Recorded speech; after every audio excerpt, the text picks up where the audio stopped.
सबसे पहले तो आप सभी मीडिया कर्मी साथी का शुक्रिया अदा करता हूँ। और हमारे बड़े भाई आफ्ताब साहब जो कि वीआईपी पार्टी के जिला अध्यक्ष थे और पूर्व में विधानसभा बागपट्टी विधानसभा प्रत्याशी भी रह चुके हैं, जिला परिषद भी लड़ चुके हैं, वो AIMIM पार्टी को ज्वाइन किए। सबसे पहले मैं इनको मुबारकबाद देता हूँ। इनकी पूरी टीम जो है MIM ज्वाइन की है, तो इनके साथ पूरी टीम को मैं मुबारकबाद देता हूँ। और मैं उम्मीद करता हूँ कि जिस जोशों के साथ आप इस पार्टी को ज्वाइन किए हैं, उसी तरीके से जिला में सभी कार्यकर्ता को लेकर चलने का काम करेंगे, बूथ स्तर तक पार्टी को मजबूत करने का काम करेंगे। आपका सवाल था कि इसको आप क्या समझ रहे हैं। देखिए, हमारे पार्टी का जो हमारे सदर है, हमारा कायद है जनाब बैरिस्टर असदुद्दीन ओवैसी साहब, वो हमेशा गरीब, मजदूर, मजलूम, दलित, महादलित, अल्पसंख्यक, शोषित, वंचितों की आवाज़ बने हैं। हमेशा पार्लियामेंट के अंदर में लड़ाई लड़ने का काम किए हैं। सदन से लेकर सड़क तक अगर लड़ाई लड़ने वाला कोई नेता है जिसका नाम जनाब बैरिस्टर असदुद्दीन ओवैसी साहब, चाहे वो 3 तलाक का मामला हो, CA हो, NRC हो, किसी भी, अगर मुसलमान, दलित, महादलित के ऊपर अत्याचार जब होता है तो उसके खिलाफ अगर कोई दिल्ली के सदन में खड़ा होकर के अगर कोई लड़ने वाला अगर कोई नेता है तो वो बैरिस्टर असदुद्दीन ओवैसी साहब है। बिहार के विधानसभा में अख्तरुल इमान साहब गरीब मजदूरों की लड़ाई लड़ते हैं। और चाहे आप देखे होंगे कि जहां भी मॉब लिंचिंग किया गया, जहां भी अत्याचार किया गया, चाहे वो गुनाह कांड हो, तो कोई नेता नहीं बोलता है बिहार के अंदर में।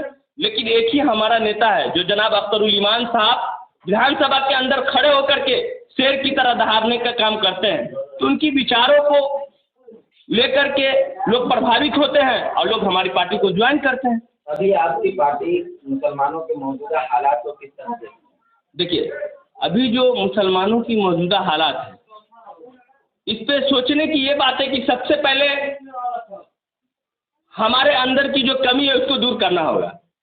जब चुनाव आता है तो हमारे अंदर एक चीज जो है भ्रम फैला दिया जाता है, उसको हराने के लिए हमको वोट दीजिए। नहीं, ये देखना होगा कि हम अपनी संख्या बिहार के विधानसभा में कितना लेकर के जाते हैं, हम अपने लोगों को कितना दिल्ली की पार्लियामेंट के अंदर पहुंचाने का काम करते हैं। जाहिर सी बात है, हमारे लोग जब बिहार के विधानसभा के अंदर रहेंगे, दिल्ली के पार्लियामेंट के अंदर रहेंगे, तो हमारी लड़ाई लड़ेंगे। लेकिन यहाँ क्या होता है, यहाँ जो कुछ अपने आप को जो सेकुलर कहने का, जो सेकुलर का झूठा चोला पहने हुए हैं, वो मुसलमानों का हमेशा वोट का इस्तेमाल किया है, हमेशा मुसलमानों को इस्तेमाल किया है, उसका वोट तो ले लेते हैं। लेकिन जब चुनाव का समय आता है तो आप बताइए कि पूरे बिहार के अंदर में कितने मुसलमानों को टिकट दिया गया। सीतामढ़ी में 8 विधानसभा है, जिसमें से 2 माइनॉरिटी बागपट्टी और परिहार, क्या मुसलमानों को वोट टिकट दिया गया? नहीं दिया गया। किनको दिया गया? यादव समाज के लोगों को टिकट दिया जाता है। तो हमारे अंदर जो कमी है, हमारी जो आज हालात है सियासत में कि बिल्कुल हम कमजोर है, उसकी वजह यह है कि हम अपने अंदर से जो हमारे अंदर जो कमियां हैं उसको हमको निकालना होगा। हमें अपने आप को मजबूत करना होगा, हमारे लोगों को मजबूत करना होगा। और बिहार के विधानसभा में जब MLA का चुनाव होता है तो अपने लोगों की संख्या वहाँ दिखानी होगी। MP का जब इलेक्शन होता है तो हम अपने लोगों का पार्लियामेंट के अंदर में हमको अपनी संख्या गिनती करवानी होगी।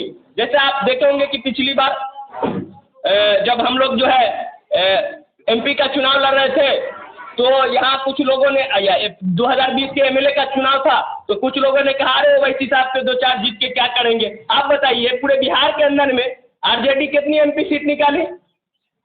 कांग्रेस 1 सीट निकाला। क्या कांग्रेस का 1 निकाल करके क्या किया किशनगंज में? कुछ नहीं किया।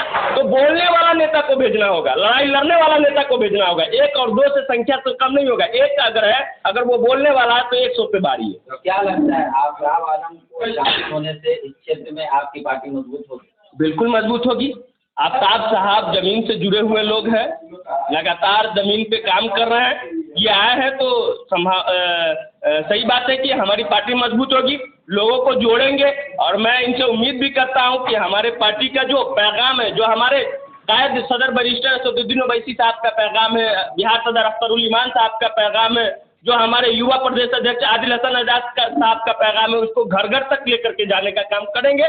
और इंशाल्लाह अभी तो सीतामढ़ी जिला में हमारी पार्टी का भी पिलर खड़ा हुआ है, छत ढलना अभी बाकी है और इंशाल्लाह बड़ी मजबूती से छत ढलाएगा और हम चुनाव भी लड़ेंगे और इंशाल्लाह हमारे लोग यहाँ से कामयाबी भी हमको मिलेगी।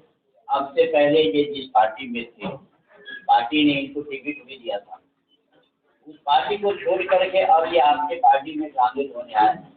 क्या आने वाले विधानसभा चुनाव में आपकी पार्टी इनको बासपट्टी से टिकट देने के लिए विचार कर सकती है? अब देखिए, जहाँ तक टिकट की बात रही, हमारे पार्टी का जो रूल है, जो हमारे कायद हमारे सदर का जो रूल नियम है कि हमारे पार्टी में जो लोग भी आते हैं वो काम करे, सबसे पहले पार्टी को संगठन को मजबूत करने का काम करे।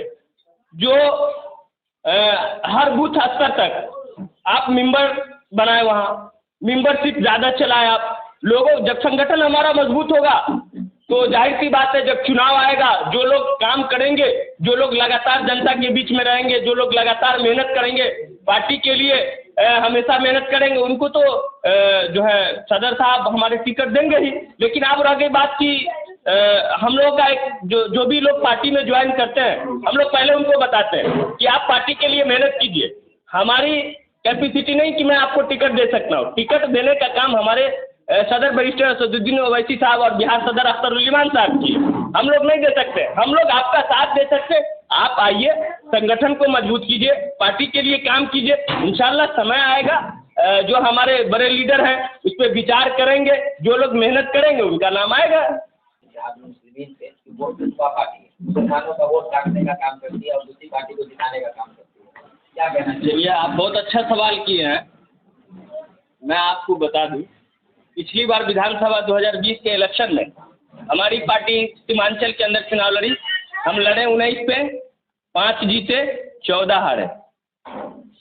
क्या औराई में हम चुनाव लड़े थे? क्या हम सुरसंड में चुनाव लड़े थे? क्या क्यूटी में हम चुनाव लड़े थे? तो जब हम जाले में चुनाव नहीं लड़ते हैं, हमारी पार्टी क्यूटी में नहीं लड़ती है, हमारी पार्टी सुरसंड में नहीं लड़ती है, हमारी पार्टी औराई में नहीं लड़ती है और वहाँ आपका मुस्लिम कैंडिडेट चुनाव हार जाता है, तो वोट कटुआ हम हैं या वोट कटुआ राजद और जदयू और कांग्रेस है कि औराई के अंदर में आफ्ताब साहब चुनाव हारते हैं, बीजेपी से राम सूरत राय चुनाव जीतते हैं, सुरसंड में दिलीप राय दुजाना साहब चुनाव हार जाते हैं राजद से और दिलीप राय चुनाव जीत जाते हैं। क्यूटी से जो कि राजद के सबसे कद्दावर नेता माने जाते हैं अब्दुल बारिक सिद्दीकी साहब चुनाव हार गए। उनके जिला अध्यक्ष जो कि यादव समाज से आते हैं, उनका कॉल रिकॉर्डिंग वायरल हुआ कि उनको वोट नहीं करना है। तो आप बताइए, और मैं आपके मीडिया के माध्यम से मैं आपको बताना चाहता हूँ आवामों से कि आप बताइए जाले का जिम्मेदार कौन है, औराई का जिम्मेदार कौन है, सुरसंड का जिम्मेदार कौन है? ये राजद और कांग्रेस जदयू ये सबसे बड़ा मुसलमानों के लिए सबसे खतरनाक पार्टी है, क्योंकि आपके वोट को हमेशा इस्तेमाल किया, आपको नेता बनाने का काम नहीं किए। हम तो पहली बार लड़े भाई, 19 पे लड़े, 14 हारे, 5 जीते, लेकिन जाले हम नहीं न गए थे। तो आप बताइए कि आपके हिसाब से, मैं आपसे पूछना चाहता हूँ कि वोट कटुआ हम है या कटुआ राजद जदयू कांग्रेस वाले? क्या आप कहना चाहेंगे? मैं सीतामढ़ी क्षेत्रवासियों से मैं यही अपील करता हूँ कि आप हमारी पार्टी को ज्वाइन कीजिए, मजलिस को ज्वाइन कीजिए। हर मोड़ पे, हर वक्त आपके लिए हमारे कायद सदर जनाब बैरिस्टर असदुद्दीन ओवैसी साहब लड़ाई लड़ने का काम करते हैं। हमारे बिहार के सदर जनाब अख्तर उल इमान साहब लड़ाई लड़ने का काम करते हैं। चाहे वो NRC हो या बिहार के अंदर में कहीं भी लिंचिंग की घटना होती है, कोई नेता नहीं बोलता है। कौन बोलता है? एक ही नेता बोलता है जो बिहार में सदन में अख्तर उल इमान साहब बोलता है। कुछ दिन पहले धरहरवा में मामला हुआ, आप सभी लोगों ने देखा होगा। कौन नेता जाके बोला? कौन नेता खबर लेने के लिए गया? क्या ऋतु जायसवाल साहब नहीं जा सकती थी? लेकिन नहीं गई। कौन नेता बोला? मजलिस का ही लोग जाकर के बोला। मजलिस के लोग आपकी लड़ाई लड़ने के लिए तैयार रहे थे। सीतामढ़ी से सदर में मैं गया और उनको देखा और देखने के बाद वहाँ से मैं मुजफ्फरपुर भेजा। मुजफ्फरपुर उनको पहुँचने से पहले MIM की यूनिट वहाँ पे पहुँच करके उनका ट्रीटमेंट कराया। बस यही लोगों से कहना चाहता हूँ कि जब भी आप पे अत्याचार होता है, आप पे जुल्म होता है, किसी पार्टी के लीडर नहीं बोलते। सीतामढ़ी के और लीडर कहाँ गए थे? क्या उनकी जबानें खामोश हो गई थी? सिर्फ उनको चुनाव में वोट लेना आता है। आपके ऊपर जब जुल्म होता है तो आपकी लड़ाई नहीं लड़ने का काम करते हैं। आपकी लड़ाई लड़ने का जब हम काम करते हैं तो आप इस पार्टी को जुड़िए और अपने लोगों को मजबूत कीजिए, अपने लोगों को विधानसभा दिल्ली की पार्लियामेंट में भेजिए। इंशाल्लाह जिस दिन आप अपने लोगों को भेजना शुरू कर देंगे उस दिन आपको बिहार के अंदर, पूरे भारत के अंदर किसी माई का लाल हिला नहीं सकता। आफ्ताब साहब, आप इससे पहले वीआईपी पार्टी में थे, पार्टी आपको बेहतर मुकाम भी दिया था। इसमें क्या खूबी आपको नजर आया कि आप वीआईपी पार्टी को छोड़ करके एआईएमआईएम में आप शामिल हुए? देखिए, सबसे पहले तो मैं आप लोगों को बधाई देना चाहता हूँ कि आप लोग यहाँ तक पहुँचे। और वीआईपी पार्टी को छोड़ना मेरा कोई मकसद नहीं था, लेकिन वीआईपी पार्टी दिन ब दिन देख रहे हैं कमज़ोर हो रही है, कभी इसके साथ कभी उसके साथ जा के वो कभी उनके विधायक है पार्टी छोड़ देते हैं या बीजेपी उनको अपने पाले में मिला लेती है और ये दिन ब दिन कमज़ोर होते जा रहे हैं। तो इसलिए मैंने डिसाइड किया कि एमआईएम में हम लोग को आना चाहिए, क्योंकि एक ऐसा नेता है कि कम से कम गरीब की आवाज़ हर मोड़ पे, हर जगह पे, चाहे सदन में हो या रोड पे हो, कहीं भी आवाज़ उठाने का काम करता है। क्या लगता है अब आपको ज्वाइन करने से क्या फायदा होगा पार्टी को? मिल पाएगी? अब मेरा तो प्रयास रहेगा कि ये पार्टी कम से कम सीतामढ़ी जिला में इतनी मजबूत हो जाए कि मेरे पीरियड में कम से कम 1-2 विधायक इनके जीत के यहाँ से जाए। हम तो कोशिश करेंगे पार्टी के लिए यही। स्थानीय लोगों से मेरा अपील है कि आप लोग एमआईएम पार्टी को ज्वाइन कीजिए और मजबूती से कीजिए। क्या फायदा होगा एमआईएम ज्वाइन करने से फायदा तो मैंने आपको बताया कि आपकी आवाज़ है, वो गरीब की आवाज़ है। आज के डेट में ओवैसी साहब गरीब की आवाज़ है, चाहे वो बिहार की बात हो या हिंदुस्तान की बात हो, हर मोड़ पे वो आपके साथ करें। लेकिन साथ ही एक दाग जो लगा हुआ है, दाग वोट कटवा कहा जाता है पार्टी को, क्या जवाब? देखिए, वोट कटवा इसलिए ये राजनीतिक मुद्दा है। अगर राजनीतिक दल इस चीज़ को अगर नहीं उछालेगी तो इनके जो अपने वैलेंट वोट है उसको तितर कर नहीं पाएगा। सेशन विधानसभा हमारे बड़े भाई नजर आलम साहब और वीआईपी पार्टी में जो रहे जिला अध्यक्ष आफ्ताब साहब, एमआईएम पार्टी ज्वाइन करने के बाद पूरे बिहार में, पूरे हमारे जिला सीतामढ़ी में बहुत ही खुशी का लहर है।